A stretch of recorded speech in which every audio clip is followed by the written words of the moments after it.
Hello, everybody. Today's review is going to be of Song of the Bandits, which is another one of those. Well, I'm not sure.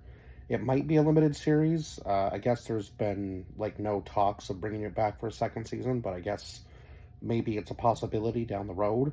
But it's been 3 years with no talks of anything from what I've read, so I can't imagine they're going to do another season now. And it did end pretty open-endedly, but I mean, at least you kind of get like the sense that the main character is going to go back to protect the Joseon people from being completely wiped out. And yeah, there's going to be like a huge war between the Joseon people and the Japanese army. That's kind of where we're headed anyway. So it would be cool to see a second season just to see how that plays out, because I can only imagine like the bandit forces are only going to grow. But we'll get into all that as we talk about the show and each episode um, as we go. But first, the cast list. And I did give this show an 8 out of 10. It had a very unique soundtrack for the show, and some of the special effects were pretty cool.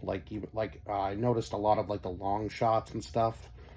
Just the way they did the lighting and some of the shots like gave it a very unique look compared to a lot of shows. And I think they really did like care about like attention to detail. Like, this was a somewhat gory show in certain parts, but it wasn't like too like over the top. Like, we're not talking like Quentin Tarantino levels of like gore where it's like almost a little bit animated. Not to say that that's necessarily bad, but I mean, yeah, it was kind of like almost, I guess you could say like borderline Tarantino for where the gore went with this show. But yeah, and some of it seemed a little bit for shock value. But I mean, yeah, I guess the one guy in the Mounted Bandits army was a little nuts, so I could understand why he did some of the things he did. But yeah, so this is the cast list, at least what I could find on IMDb. There was a lot larger cast in this, but I wasn't going to Google everybody because it would have probably taken me about 20 to 25 minutes just to get through everybody. So this is what IMDb gave me anyway. So Kim Nam Gil, who played Lee Yoon, who was our main character, and then Shihan, or Seohan maybe, who played Nam Hee Shin, and then Yoo Jae Myung, who played Choi Chun Soo, and then Lee Hong Wook, who played Lee Kwang Il, Lee Ho Jung, who played Eon Naoni, and then Kim Do Yoon, who played Kong Sang Goong. Now, I don't know, it's the pronunciation of the names seem to be different on the IMDb page than it was in the actual show, which seemed a little weird because yeah, like the oh my god, the Lee Kwang Il, it was Guang in the show. So I'm not, yeah, I guess maybe the English pronunciation compared to the Korean pronunciation is probably much different. So we'll start over on my notes with each episode. So in episode 1, they actually do like explain a little bit about what's obviously going on. So in 1905, the Korean Empire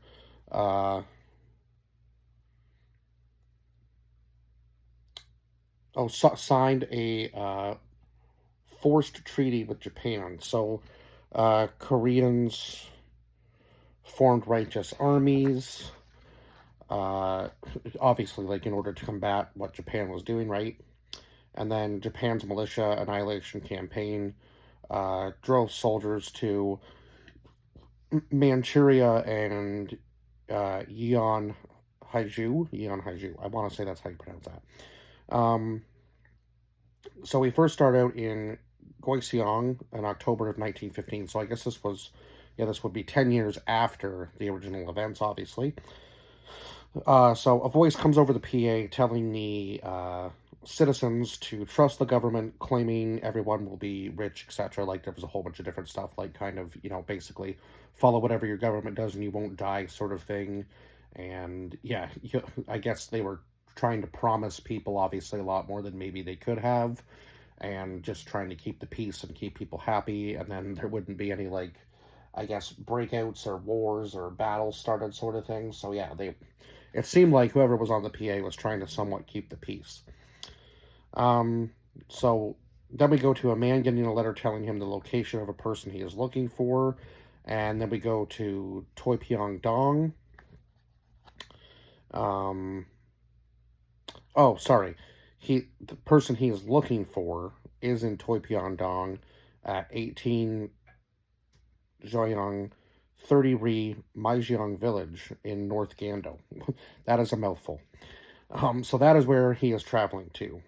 The man then has a flashback of what appears to be his time served in the military, killing innocent civilians. So obviously, he has um, a bit of a past that maybe he regrets slightly, for sure. So then the man is addressed as Lieutenant Lee and is told that Major Miura is waiting for him. It appears that he's getting some sort of uh, like award for what he's done for the Japanese army. And we do find out that he was a slave once, I guess, to Miura, and had quite the military career, destroying the Russian artillery unit and stopping the mobs during the militia annihilation campaign. Lee Yoon totally skips his acceptance speech or whatever, and decides to go to the bar. And that's when he tells Major Miura that he is leaving. And now that he's a free man, and I guess he served his time in the military, so he's free. He's no longer a slave, obviously, so he can go and do whatever he wants, right? So now he's going to travel to, I guess, live out the rest of his life the way he would want to, rather than having somebody else tell him that this is how you have to live, sort of thing. Which makes a lot of sense, right? Because if you're free, why would you stay stuck in somewhere where you don't want to be, right? Or somewhere where brought you a lot of regrets. It seems that Lee Yoon kind of has that, so that's why he's getting out of that life, right? So he travels to Gyeongseong, to Haryong Maijiang, where he arrives and he meets with what seems to be an old friend of his, Sion Bok, and I guess she was in the same position as him at one point. We find it a little later on in the show. But now she seems to be doing pretty well with her businesses, and she does tell him that the land here has no true master, like it's Chinese land, owned by Japanese money, and harbors like is land to the Joseon people, right? So it's kind of, I guess it's kind of like a mix, right? Like of everybody. So yeah, there is no true master, I guess, but I guess obviously there's still a hierarchy of power, right? And they don't want the Japanese to take over where they are, but it seems that as the show goes on, that's kind of what is slowly happening, right? Is a Japanese takeover. So Sion Bok then tells Lee Yoon that she makes money now by selling guns. So she's definitely gone into maybe some kind of shadier businesses, but yeah, she still is making some sort of money anyway, and seems to have a pretty good name for herself at this point on. So some men ride into town, and Lee Yoon stares one of them down. Sion Bok tells Yoon his name is Jang Ki Royoung, and he is part of the leader of the mounted bandits, and he had just killed Modeskin's men, or Modiokun's men. Oh my god, that is a mouthful too. So the police, led by Superintendent Uka, seem to just kind of be like the cleanup crew. Like they come in after a conflict has happened and try not to escalate it, I guess, or make it any worse, right? Like they just kind of clean up the streets after everything has happened. Oh my god. I'm sorry. So yeah, they just clean up the streets after the conflict has happened. And I guess we do find out from Uka a little later on, obviously, that he is supposed to be conflict free, or he can't go back to his own hometown. So obviously he doesn't want to escalate any situations that are happening in the town, right? He just will deal with the aftermath, I suppose. Sion Bok kind of warns Lee Yoon to keep to himself with the Japanese army on their way. Lee Yoon travels to Taeyongdong to meet with Choi Chun soon after that, and Lee Yoon gets into a stalemate with the assassins sent to kill him, telling her Choi Chun-soo must kill him for what he did to his, did to him in the past. Lee Yoon realizes the assassin's client that she mentions when they're talking is Major Mayura. So then she leaves, and Lee Yoon goes to tell Choi Chun-soo what he has done, telling him that he was in the 14th Infantry Regiment of the Japanese Army. Lee Yoon tells Choi Chun-soo he was ordered to track him down and bring him to prison. Instead, all the civilians were killed in case they joined the righteous army, and among them was obviously Choi Chun-soo's family. So I guess like Chun-soo ended up forgiving him, right? Obviously, because they end up fighting together later on in the show. But yeah, so he forgives him, and then we come to find out a little bit more of Lee Yoon's past when he goes, I think he goes to Modiexon's men and wipes the rest of them out, I do believe. Because, yeah, it was Seon Bok that ends up telling this one guy that he got the nickname the Guardian Grim Reaper by destroying the Russian artillery unit by himself, and now takes out, Modikion's men. I guess it was the gang, right? Yeah, like the whole gang. Lee Yoon tells Choi Chun-soo he is going to put an army together after all of this stuff takes place, which leads us into episode 2, which puts us 5 years later into 1920. The Japanese Army, 19th Division, Hiryon Garrison Camp. So now we've kind of gotten like an established like story with Lee Yoon, obviously. And a soldier returning to the camp tells of his run-in with the with Choi Chun-soo and his men, telling him they were basically like demons. And then Lee Yoon shows up to the camp claiming that they are bandits. So quite a big jump in the 5 years that Lee Yoon has now left the Japanese army, and now he seems to almost be like the leader of this bandit group, right? So then we go back to He Shin, which I guess was one of the... Well, we find out a little later on that it was one of the women that him and Miura were competing for a long time ago. So she actually plans to steal the $200,000 won and deliver it to the North Route Army. So she is kind of like... She's kind of like an undercover agent, I guess, for the Independence Army, we find out. And she is trying to get money so that the Independence Army can be funded, so that they can obviously grow stronger and end up taking out the Japanese army, so that their country can be once again free. So she has a plan. Just after this, Seon Bok comes to warn Lee Yoon that all arms trades have been banned. Seon Bok believes that the Independence Armies crushing the Japanese has a part to play. So I guess the Independence Armies are doing quite well for themselves, and now because of that, you know, the obviously higher powers are saying no more arms trades to anybody because they don't want probably more conflict than what they can handle. Seon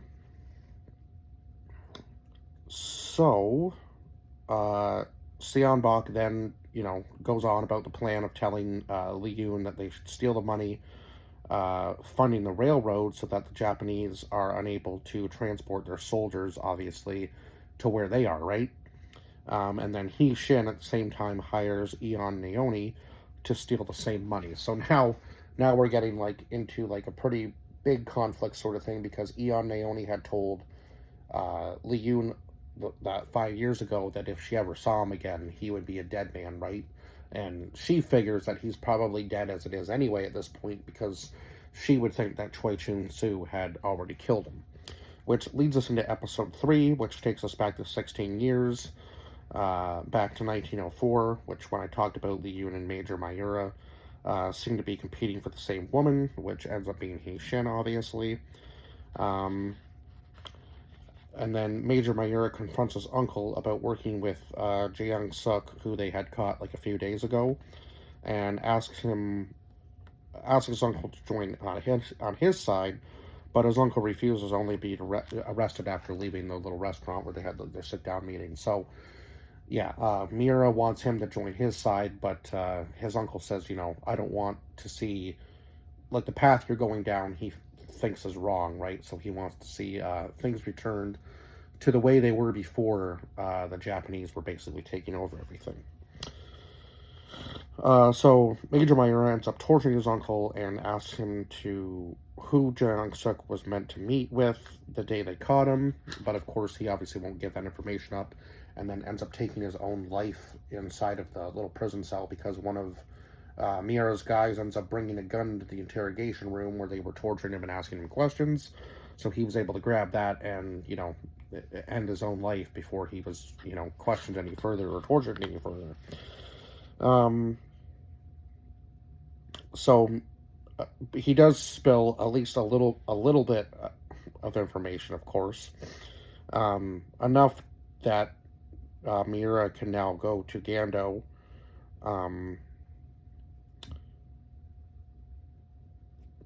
So he spills enough information that now Miura has some sort of like heading, at least, of where to go, right? So Miura uses or vows to go himself and kill anyone who puts He Shin in danger. So he says he's going to protect He Shin without even knowing that He Shin is actually the person he's after. So Lee Yoon actually spots He Shin at the same time Eon Naoni spots him, and then Lee Yoon and her end up fighting, right? Because she had said a long time ago that she was going to kill him if they ever met again, right? And then Jang Ki Ryung and his men show up at the jail after all of them are arrested for their huge fight, and it appears that they are after the same money that all the rest of them are after. So now there's like a huge battle for this money, right? Which leads us into episode 4, where Mayura tells his superior to not call and have the money delivery like go as scheduled so that he can go and catch the rebels who will be coming to steal it. So that's his plan. Now the mounted bandits are the first to move in on the money. And then at the same time, Chorang Yi is meant to be killing a target for Sion Bok, but his spotter, Kang Sang Gun, notices a child in the room and tries to stop him. Jang Ki Rung and his men at the same time. I guess it was the rest of his men showed up. So I'm not sure whether the mounted bandits but yeah, she did say that he was a mounted bandit. So maybe there was more than one group of mounted bandits, or he had just sent in a few men and then he shows up afterwards. Like, it seemed like he would always show up afterwards. Of course, this was after, Yoon and his men had pretty much done all the dirty work and killed the guys in the armored truck. And so he shows up to just basically kind of take the money from anybody. And of course, I think that Lee Yoon obviously knew that they were outnumbered, and somehow he discovered along the way that the money wasn't actually there. So he just said, we'll leave with our lives, sort of thing. It's pointless to try to fight, right? Where was I? But Jang Ki-rung does bring up like a Japanese, like the Japanese military and the guy who's leading them, which kind of sparks Yoon's curiosity. So I think he kind of has an idea of who it's going to be, right? So then Eon Naoni is the one that was behind the plan for her to have the money moved by Mr. Hwang, who worked for the bank, and Eon Naoni kills him along the way when he decides to take the money for himself. Hishin then talks with Council Yamada about the railroad construction and asks the Joseon people follow the Empire of Japan. I think that was more Yamada asking her to kind of push to that side, because then the Joseon people would, if the Joseon people listened to her, they would just kind of move out of that area, and then they would be able to continue the railway construction, right? Eon Naoni meets with Hishin back at the spot they talked about with the money, which then leads us into episode 5, where Lee Yoon says they will find the money and kill the branch manager. So that part of that has already been kind of taken care of without them even knowing. Lee Yoon and his crew make their way to Changchun to find Eon Naoni and the money. Yoon discovers that the manager of the bank, the manager of the railroad, is Hishin. The Japanese army stops the train just before everyone can be caught.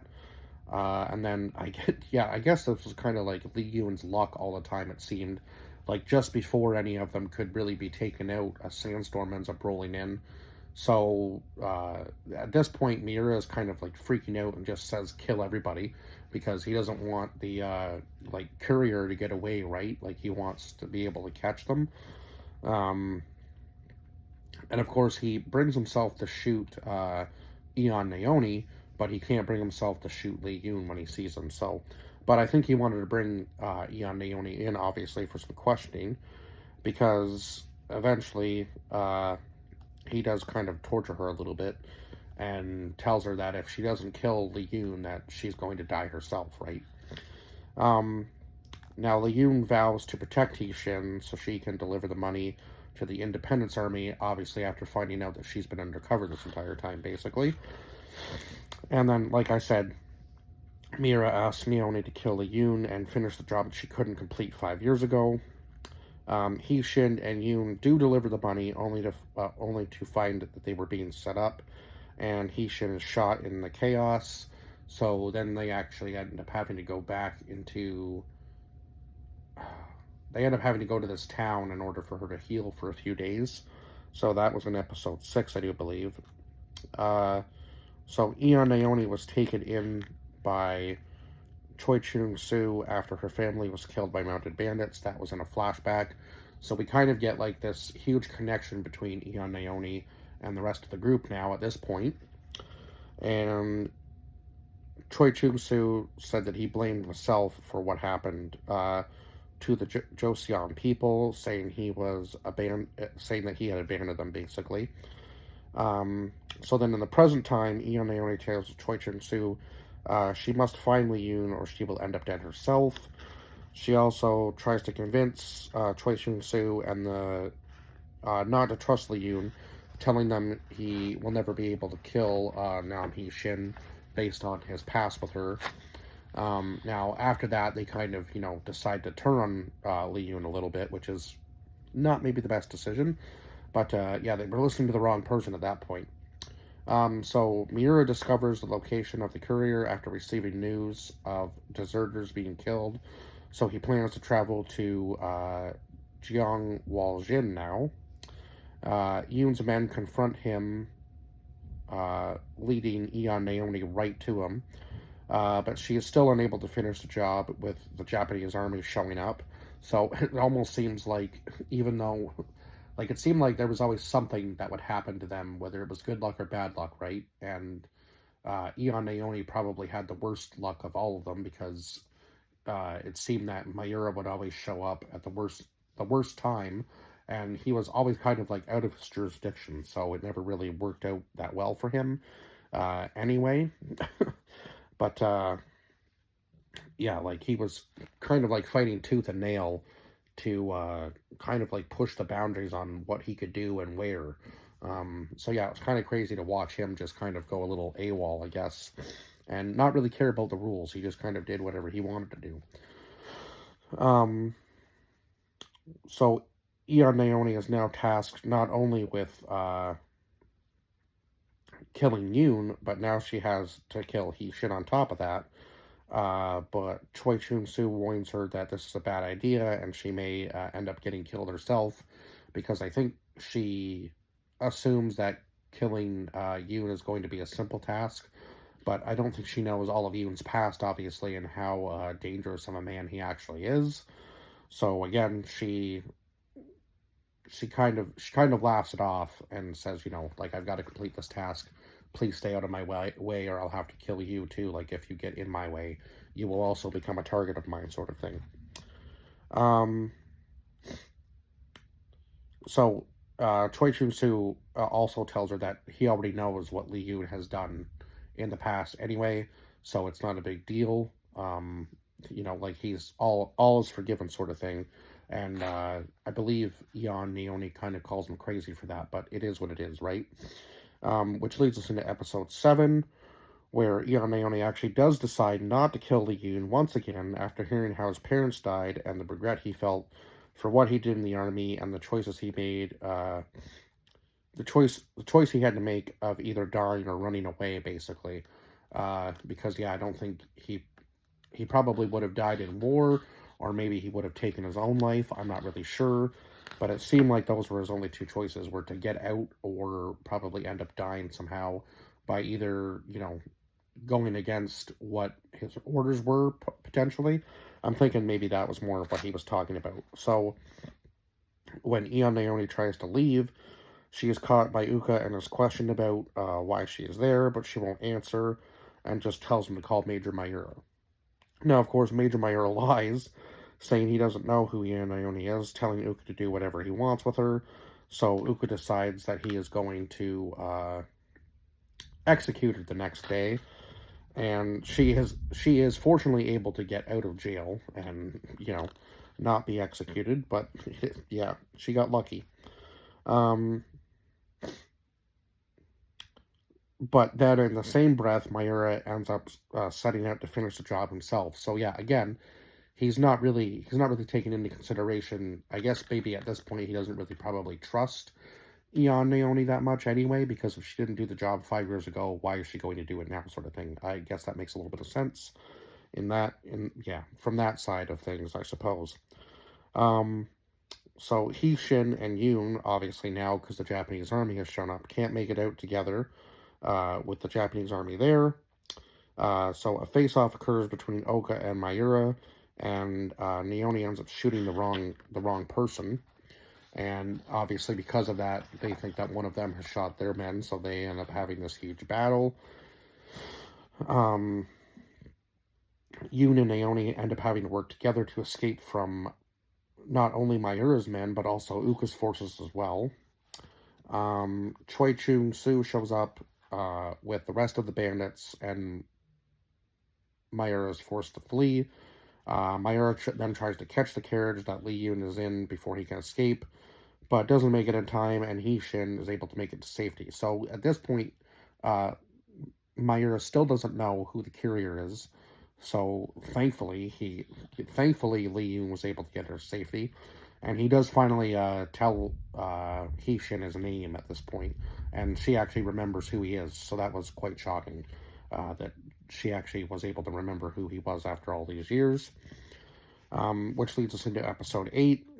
So after Lee Yoon and Mayura have their duel, resulting in Mayura losing 2 fingers, Yoon tells him to live as the rest of his life out as Lee Gwang-il, instead of like the Joseon-born version of himself, obviously, instead of trying to parade around as Shoei Mayura, the Japanese soldier. Because, yeah, he is Joseon-born, but he's also part of the Japanese army, and I think he took that probably a little too literally, trying to prove himself inside of the Japanese army. So, now that he doesn't have the fingers on his hand to obviously shoot properly anymore, he might want to lay low and probably just live out a normal life, right?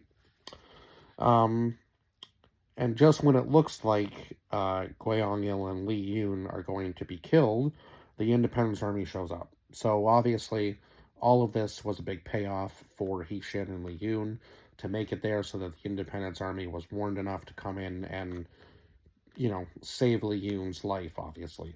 Now, Lee Yoon does tell Gwang-il that, he should go before, he causes more damage or ends up getting himself killed too. I think Lee Yoon probably should have kill them right there on the spot because we don't know what kind of other plans he's going to come up with, right? But it is what it is. I guess, he kind of felt maybe a little bad for him now that things weren't maybe turning out the way he had planned to. So I guess, yeah, kind of had some compassion for him, I suppose.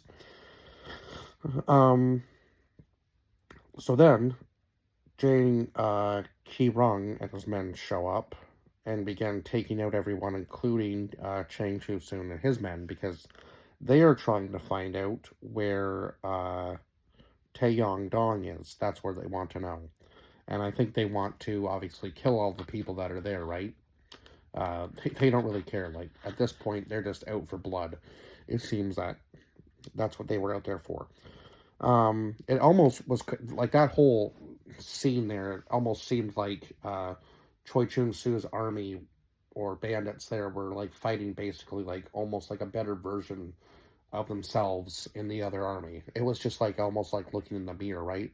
So that was kind of a cool scene to have. Like, yeah, like, yeah, just a cool scene to have. And it was like the first time they almost looked like defeatable in a sense. So it was just like, oh my god, like, are these guys all going to die? And then the Japanese armies just kind of take over. They did end up living and obviously escaping, but not without being hurt a little bit too in the process. So there was obviously like a distraction caused by one of the men. Thanks to Yoon and his plan, it ended up working just long enough for them to get out of jail and get away before Jang Ki-ryung and his men could return, obviously. So yeah, Lee Yoon and Ian Naoni free everybody from jail, and this is just when Yamada is showing up with the last of Uka's forces in order to try to, I guess, kind of take them out in a sense too, right? Now they do send out Chiang Ri to go to the mounted gun. Now they're sending out probably the worst shooter.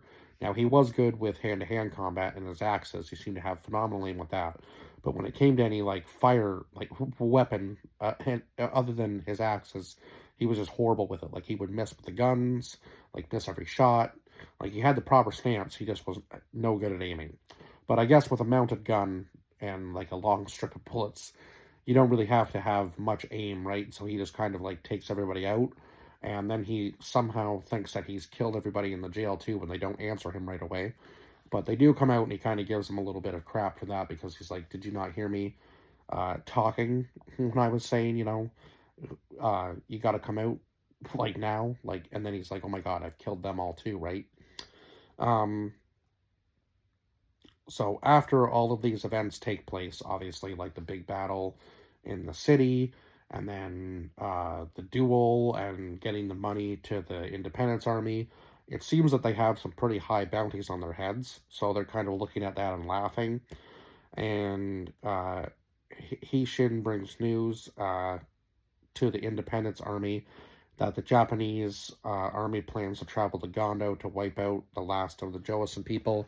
And I think this was after... so this was after... Mayura's superior made the plan to hire Ki-ryung to go kill part of the Japanese army, I do believe. And then that way he would be able to get on to that part of the land in order to kill the Joseon people, but not do any harm to the Chinese people. That was basically the treaty that they had signed at that point. So he knew that he could use Ki-rung for anything at this point, right? Kind of like the puppet master pulling the strings at this point, really. So then, of course, we go to Gwang-il discovering that He-shin was part of moving the money to the Independence Army, and then Lee Yoon returns, and the war begins between the bandits and the Japanese army. So, yeah, we kind of know where that's going to lead, obviously. Probably some losses on both sides, I would think. But yeah, this was just a really good show. Lots of action, a good storyline. Sometimes like the subtitles were a bit fast, so I had to pause it in certain areas or go back just to see what they were saying. But yeah, the story is easy to follow. Uh, and yeah, it was supposed to be like kind of like, it kind of gave me like a Korean Western feel, or at least that's what it gave me from the trailer. Now, obviously, it's a little bit more to the story, but it did feel like a little bit of a Western, like theme wise and sort of thing, like with the gunslinging all the time and, you know, like the old style weapons. Like it was almost like two, two generations kind of colliding of people, right? Like it was just so cool to see like the old weaponry kind of versus the new sort of thing, and which one was doing better. But yeah, so yeah, it was just a very cool concept for a show, and yeah, just a very unique soundtrack and some unique shots. Yeah, but definitely one you should watch for sure if you haven't ever seen it. I mean, if you don't, I guess there is an English version of the show, so I guess you could change it over to English. It probably doesn't have the same feel in English, but yeah, if you're not a big fan of reading subtitles, there is that available. I don't really mind, so I just watched it in the original language that it was meant to be watched in, because I feel like with shows like that, it's kind of necessary that you have to. It just makes a lot more sense, unless it's like an anime, like something like Dragon Ball Z that I've watched in English, or like One Piece that I've watched in English my whole life. It's very hard to go back and try to watch it in the other language. You know what I mean? Like, yeah. But yeah, if have watched the show twice in, I guess it would be Korean would be the original language, right? Or would it be Japanese? I'm not sure. Don't quote me. It's one of those two, I guess. So yeah. But anyway, that's it for this review, and I will see you guys in the next one. Bye bye for now.